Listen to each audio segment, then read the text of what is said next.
Hello, and welcome to my comfy little corner of YouTube. Today, I'll be giving you a few trick tips on how to do a kickflip. And if you already know how to do a kickflip, then I'm gonna give you some tips on how to maybe improve on them. Keep in mind that these tips helped me, so they may not help you since everybody's different, and that's what makes this world so unbelievably beautiful. But I figured if they help me, they gotta help someone else too. There's enough people in this world that I can't be the only one with this thought process. First, you want to make sure you have decent ollies. When I say that, I mean actually pop it and level the board out. Just make sure you pick that back foot up, because that's very important with kickflips, especially getting them done quite nicely. Secondly, foot placement. Gonna set up similar to an ollie. Your back foot, just keep wherever you normally keep it. Except that front foot, you're gonna pull it back a little bit. You basically just want your toes and that little ball of your foot right behind the toes on the board. Especially if you're doing this for the first time, you want to make sure you get that second half of your foot with your toes on the board for ease of flicking. Next, you're going to actually start the trick. You're going to pop it like you would an ollie. And then you're going to flick your foot out. Simple, right? Not quite. So, you're going to pop the board like an ollie.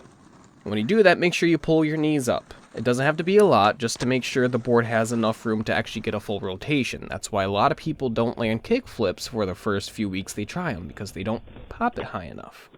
The flick's there, just not the height. So again, bend your knees. Don't be skating with popsicle sticks for legs. Alright? You got knees for a reason. It's to do kick flips. Bend them. So you're up in the air, your knees are bent, you're going to make sure the board is leveled off. As soon as that back foot comes up and levels the board out, that's when you're going to start flicking out your foot. And when you do flick your foot out, you want to aim for this general area right here.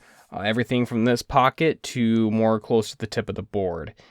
If you're not getting the full flip, try over-exaggerating on the flick and aim a little bit more upwards towards the very tip of the board, towards the nose. This may help you a lot. Because sometimes what you think you're doing isn't quite exactly what you actually are doing.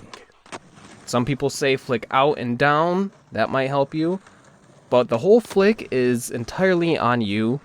I would recommend to start with flicking out and down, and then from there kind of play with it and see what works best for you. A great way to practice this, and this is what helped me with switch kickflips. Say you're sitting down in a chair, you're in school, you're at the dinner table, you're on the bus, whatever it may be. Drag the side of your foot across the ground as if you were doing a kickflip. And you want to do the part of your foot where it's kind of the side of your toes, where basically where it would be dragging across the board to do the trick. And this is going to build up that muscle on the side of your leg. You're going to feel a little pull there, and that's basically the muscle you want to use in your muscle memory to do the trick.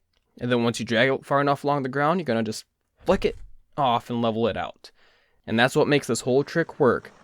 Dragging along the board like you're doing on the ground to practice, and flicking it out to where it's upright and ready to catch it.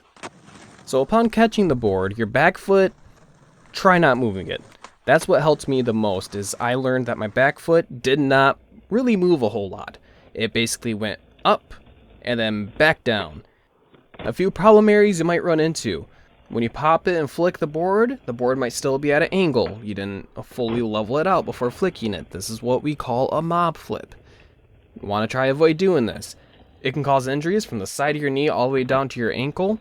It could also just cause the trick to just look wonky and weird and really messed up. It could also cause you to land with that front end of the board up and you just slip out and fall backwards. All things you don't want doing. Because this is skateboarding. You want to have a good time. That's right. Skateboarding is about having a good time. You could possibly land primo. And what that is, you land right on the side and your feet come right down and it just feels like a whip just went to the sole of your foot and it hurts. And getting worked up. Basically, you avoid this by popping higher or flicking harder. Either one can do the trick. That's all I have for you for now. Quick recap. Set up similar to an ollie. Pull that front foot back a little bit to where only your toes are on. Pop the board. Make sure you pull your knees up and level the board out before flicking. This way, the board gets plenty of room to do the full rotation, and it just looks nicer. When you do flick out and down to start with. If you don't like that mentality, play around with it. See what works best for you. Put your feet back on the board, extend your legs for impact like you would an ollie, and you're golden. But that is all I have for you today. Let me know if this helps you. I'm really curious. If it doesn't help you, let me know, and maybe we can find something that does. If it does help you, awesome. Let me know what trick you want to learn next, because I would love to do more of these. And that is all I have for you. I'll talk to you guys later.